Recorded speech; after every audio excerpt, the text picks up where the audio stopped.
You are listening to the Buzz with Burnie podcast. It's an economic development podcast, but I'm super excited about this episode because we're going to be talking with Burnie today about a subject you know a lot about, even more than taxes. And we're talking about you. And I know that you're a bit uncomfortable about this episode because we are going to delve into a little bit of your history and a little bit about you. But you have an amazing history. It's called The Buzz with Burnie for a reason. A lawyer, an author, former director of the South Carolina Department of Revenue under two different administrations. The first one, first director of the South Carolina Department of Revenue under David Beasley. And before we go to some of the more heady questions about taxes and finances and your work there, I want you to take us back a little bit too, because some folks may not realize your lineage and your history. And I knew a little bit about the political history of your family, but your ancestry in South Carolina dates way, way back, which is why you were able to sniff out this Yankee in a matter of like 15 seconds, right? You've got a long line here, a long lineage. Take us back.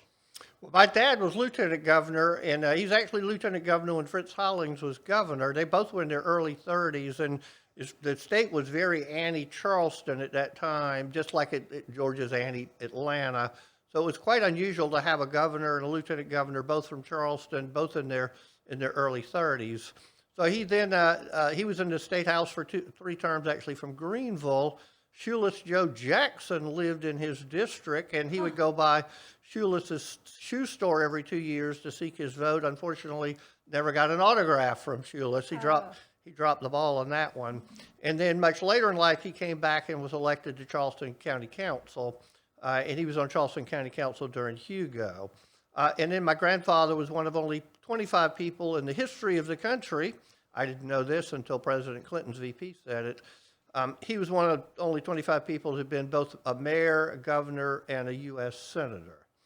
And then on the other side of my family, they were not elected officials, but they were lawyers. So my great-grandfather was a lawyer, and he defended the Post and Courier in a libel and slander lawsuit brought by Annie Oakley.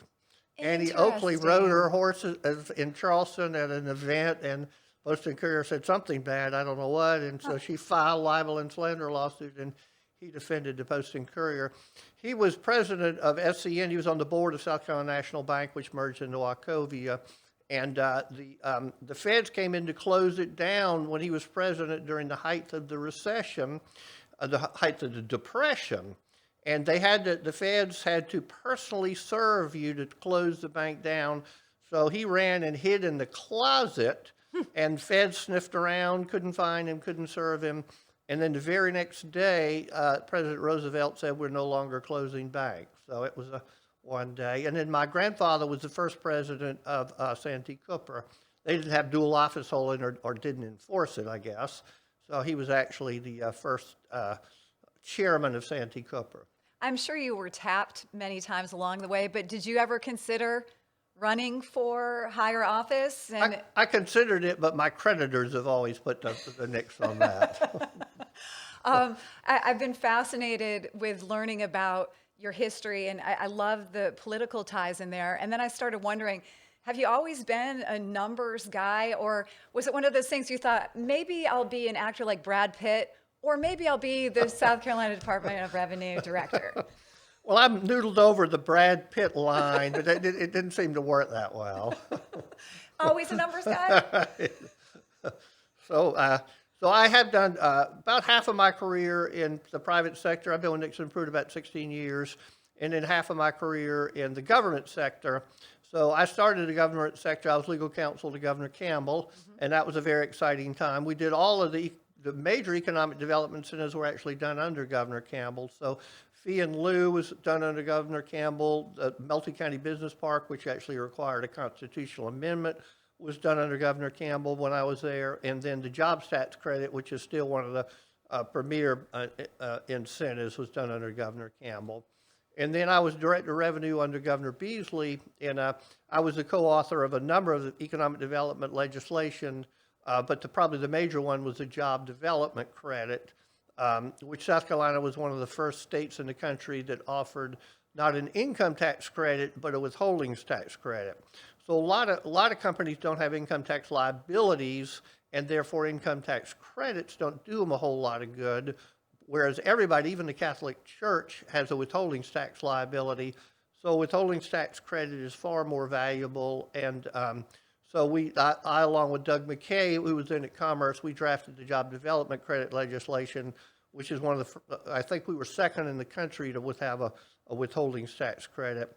So I also served on the board of DHEC and the Public Service Commission, and then I served as Director of Revenue again under Governor Sanford, and so I had a couple more years in there. And then lastly, Senator Leatherman appointed me to the chairman of TRAC, which was the Taxation Realignment Commission. So we wrote about a 60-page report, hundreds of legislative suggestions. The General Assembly only adopted a single one. At least you got one. The rest of it is gathering dust under the shelf. They do go back and look at it a bit. And then I've been very active on the nonprofit world. I've written a number of books, including Nonprofit Corporate Practice Manual, which we're doing the third edition of that now, as well as a limited liability book. And then I've written at the DOR several books, including the State Tax Incentives book and the Conservation Easement book. I've been very active on conservation easements, and I was that's what I was going to ask you about. You actually testified in front of the Senate, right? Right. Senator Grassley, who invited me to come speak to the Senate Finance Committee on conservation easements, and so that was my first and only testimony before the United States Senate. Well, and I know that also has got to be near and dear to your heart, the whole land conservation, your love of the state and just beauty in general. So was your heart and soul in that? Yeah, and I'm currently on the board of the Edisto Open Land Trust. I was previously on the board of the Low Country Open Land Trust, and I'm currently on the board of the Rails to Trails. So Rails to Trails, Palmetto Conservation Foundation, we take abandoned railroads and turn them into trails. So we're theoretically going to go all the way from Awendaw to Greenville at some point, and we have a huge amount of rails to trails already finished and some under construction. That is exciting. Lou Kennedy's on the board with me on the Rails to Trails. Well, not to name drop, but that's a good name to have. Before we talk a little bit, or we go away from economic development, I know a lot of people listening really do want some of your insights. Could you give us maybe a couple of tips, things that economic developers should be looking for right now regarding any type of credits or opportunities, and especially in regards to the pandemic? Yeah, and first on the non-credit side or non-tax side, South Carolina had the lowest unemployment rate in the entire country. And that was, of course, fabulous. From a state perspective, everybody had a job, but in terms of recruiting industry, it became a real issue. It's very hard to hire people, and so South Carolina began to get a bit of a black eye. Now, for horrific reasons, we don't have that negative that we once had. On the tax credit side, one of the credits that passed was zero publicity because it was passed in the football Panthers tax incentive bill, is the jobs tax credit. So for tier 3 and 4 counties, which are our poorest counties in South Carolina, we have by far the highest jobs tax credit in the entire United States. And so a lot of companies, of course, are not hiring today, but the economy is going to turn at some point, and they'll start hiring again. As part of the jobs tax credit bill, we have a jobs tax credit for small employers, and that is 99 or fewer employees worldwide. If you're in a tier 4 county, which is about 14 counties, and the Department of Revenue annually certifies what's a tier 4 county every year, and unfortunately, those counties don't change, unfortunately. They're usually the same, 12 to 14 counties. But if you hire any business in a tier 4 county, qualifies for the jobs tax credit. Any business, a C-store qualifies for it, any business qualifies for it. A law firm, a small law firm, if you hire just 2 people, you get a credit of $50,000 per year. And when that amendment was put up, I just assumed it was a poison pill. it was so incredibly lucrative, I assumed it was put up as a poison pill to kill the bill. Well, maybe it was put up for that reason, but it passed.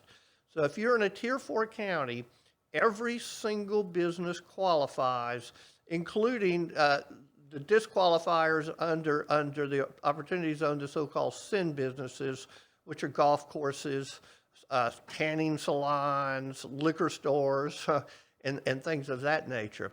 So if you have 99 or fewer employees worldwide, you hire and maintain just 2 employees, you have a credit of $50,000. I'm sure a lot of folks There's don't nothing know like about that in the United States. So you say, well, gee, Bernie, why hasn't that bankrupted the state? It hasn't bankrupted the state because nobody's heard of it and nobody's claiming it. Interesting. Is there legislation too that you're watching right now that economic developers should be looking at? The one important bill is the business license tax bill, and it's now a consensus bill, meaning that all sides have joined together. The sort of competing sides, the South Carolina Manufacturers Alliance, the State Chamber, and the Municipal Association, we're now all on the same side. So that bill unanimously passed the House, so we're just hoping the Senate will take it up. The other one nationally, South Carolina now, is unfortunately one of the relatively few states that has not passed or even hardly debated COVID immunity for businesses. So all of our neighboring southeastern states have passed it, and so South Carolina, we're just not going to have much time to pass it, but when they come back in September, hopefully they'll take up COVID immunity.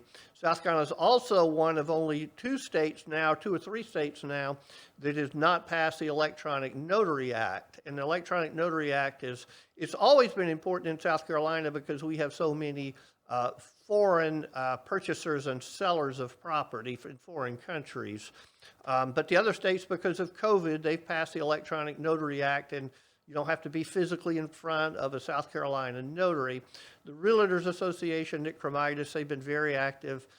It unanimously passed the Senate, and it's out of the House committee, but the House had not taken it up. And so now South Carolina is one of, I think, only 3 states that does not have an Electronic Notary Act. And hopefully the General Assembly will take that back up when they come in September. I have not been here as long as you, but one thing I've noticed is just the development in the Midlands, around the state. With your historic perspective, are you surprised at all about the growth that we've seen, the industry that we've seen come into South Carolina, or was that just a given because it is such a neat place to live? Well, every foreign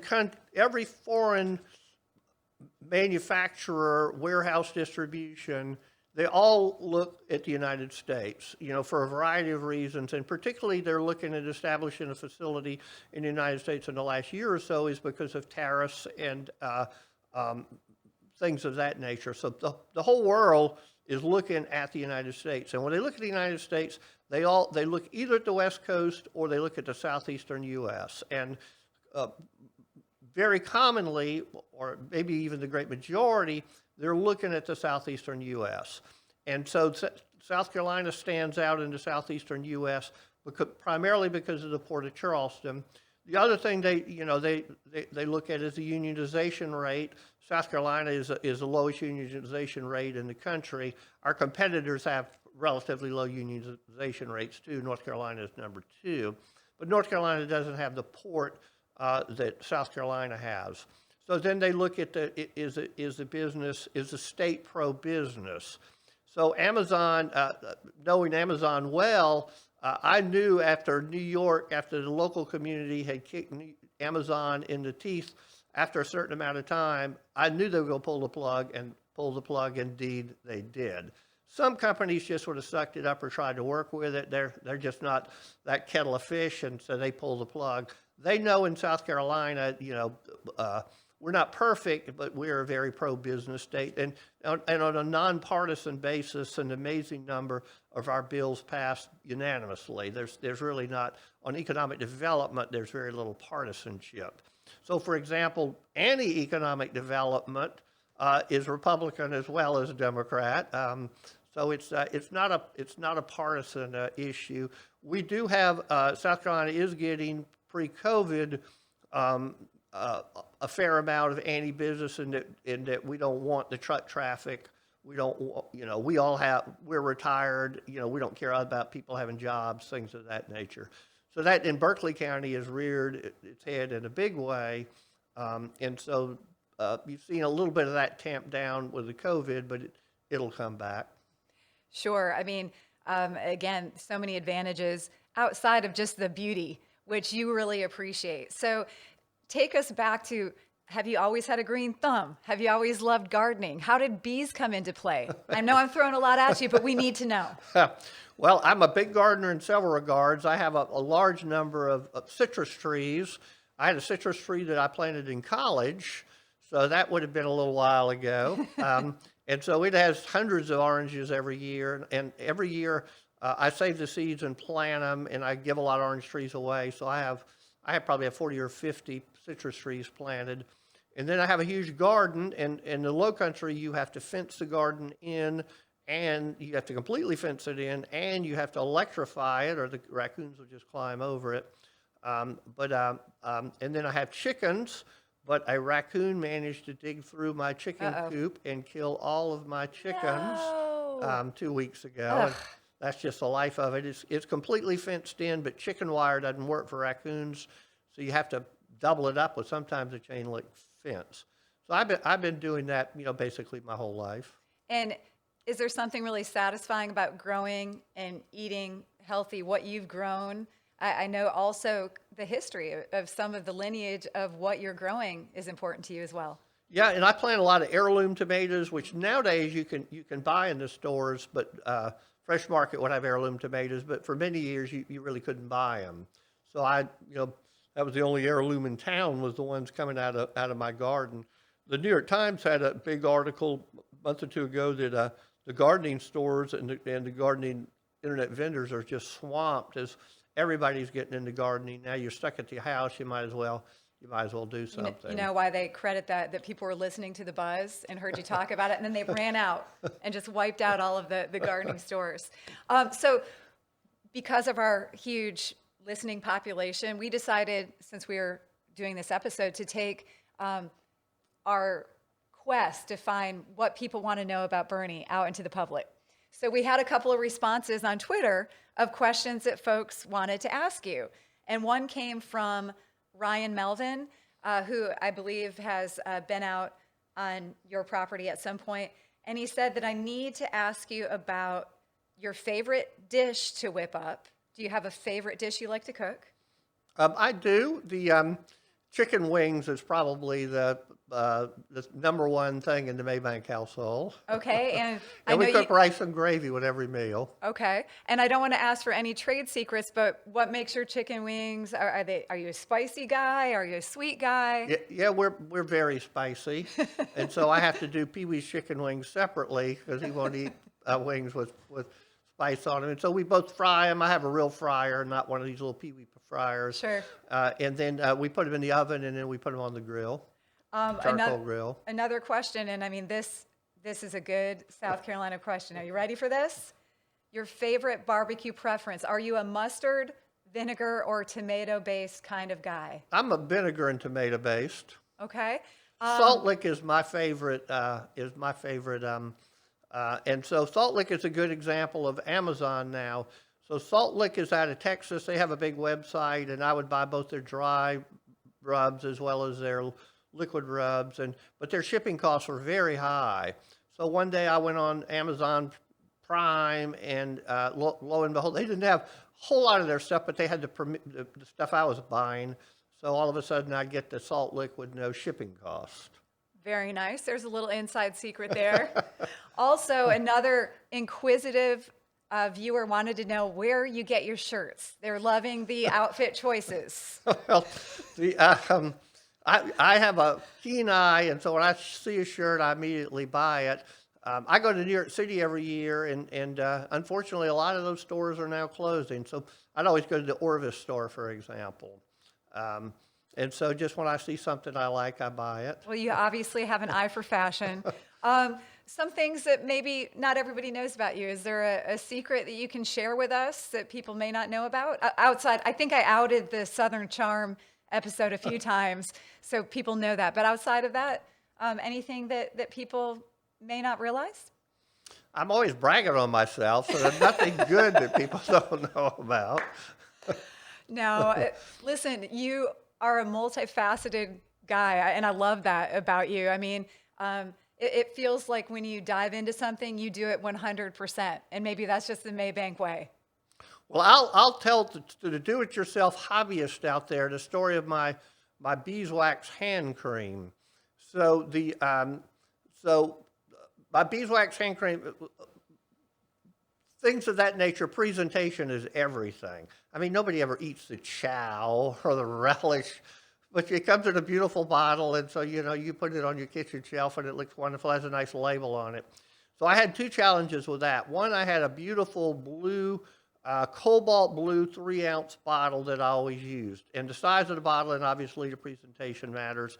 And then I had to have a metal top. Most of the tops, you look cobalt blue bottles, they all have these cheap plastic tops. So I found it was perfect, and one day I ordered some more, and they said sold out. I called them. They said, we're having manufacturing issues, we're not buying anymore. You have to find it somewhere else. So I said, well, no big deal. I'll find it on the internet soon enough. Well, I looked on the internet. An hour later, I couldn't find a 3-ounce cobalt blue bottle with a metal top anywhere. So I have 3 or 4 young people that when I can't find something on the internet, James Richter of the Manufacturers Alliance is one. Amy Wright, who worked for me at the Department of Revenue, is one. And I have a couple of others. And they'll when I can't find it, they will. So I send it out to them. And 5 minutes later, Amy Wright from the Department of Revenue replied and said, Burnie, how long did that take me? Well, I double-clicked the link. The link was to the Colorado Marijuana Growers Association website for you to store your marijuana. And that, by the way, was before marijuana was legal in Colorado. So the problem with that was twofold. One, the bottles I had been buying were about $1.05 a piece. These were $10 a piece. Second of all, it put marijuana cookies on my phone, and that was back in the day when my kids used my phone. So when you have marijuana cookies and you look up Barnes and Noble, how to grow marijuana, everything you look on the website starts with marijuana. No. So I couldn't let my kids use my phone for a while. The second thing was I had these beautiful, I looked everywhere for labels, and the internet had none. None. So finally one day I have a subscription to the New York Times, and they had this wonderful article, not an advertisement, article, the greatest labels ever. So since I had a subscription to the New York Times, I didn't bother to save it. You just go on the website and you look it up. Well, 3 hours later, I could not find it.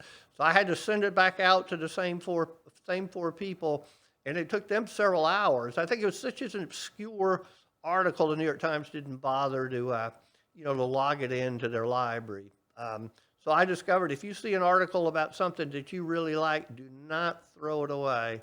Hang on to it. So a couple of things I learned there. Be careful about who you ask to do your online shopping. And if you see something, don't throw it away and act on it. We're running out of time, but a couple of quick things. You did go to a prestigious prep school growing up. And I know along the way, you've met a lot of really interesting people.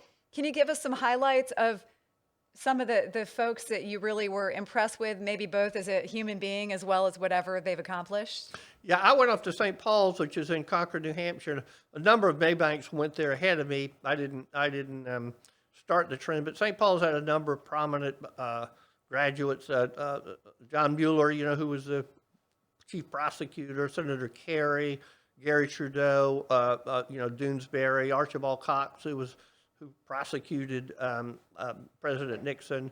And I was big buddy with Penny Tweedy's son. Penny Tweedy, at that time, owned Secretariat in Riva Ridge, so I went to supper with her a couple of times, and that was quite interesting. That is awesome. Is there a highlight? Do you have a picture of you and someone that you really revere that we might be able to talk about? Well, me and the hound, if that's what you're referring to. A love for animals. So my kids are unfortunately stuck with raising them because in my apartment I can't have a dog, but We have several Bassets, and we have golden retrievers and a number of dogs. Gotcha. Anything else that when you knew that we were going to delve in that folks may not know that they'd find interesting? Your favorite place to travel, perhaps? I know you've been to so many spots. Glacier, Montana is my favorite place to travel. I went to a government conference there years ago when I was at the DOR, and I bragged about it so much or talked about it so much that when I came back, they had the same conference the next year, and South Carolina had more people there than any other state. Senator Drummond actually went to it because I had talked up Glacier, Montana so much. Just the natural beauty out there? Right. Mm-hmm. Do you get into the fishing? We do more of the hiking. Gotcha. And I actually love New York City. New York City is no more expensive than Charleston is now in terms of hotels and restaurants. Obviously, it'll be a year or so before I can go back. And then I have visited Ambassador McMullen in Switzerland 3 times, and that was very enjoyable. Awesome stories. Well, I did do a little bit of homework. In the modern world, they call it kind of trolling you on the internet to learn a little bit about you. And I saw a video that folks posted, and some of it was fun. A lot of folks like to have fun with you, but the message that comes through over and over is how much people trust you and respect you. And not just, your family, not just the close ones. There are a lot of folks out there that have had some really great experiences and just really believe in your work. And I think that says a lot about you. And if you appear on The Buzz, you get one of our beeswax hand cream and candles. That's awesome. And this is not from the marijuana distribution plant. If that bottle costs $10, I wouldn't be handing them out. Well, thank you so much for taking some time and telling us a little bit about you. And those tips were awesome. And we're going to be back to talk more economic development on the next episode of The Buzz. Thanks for joining us, everybody.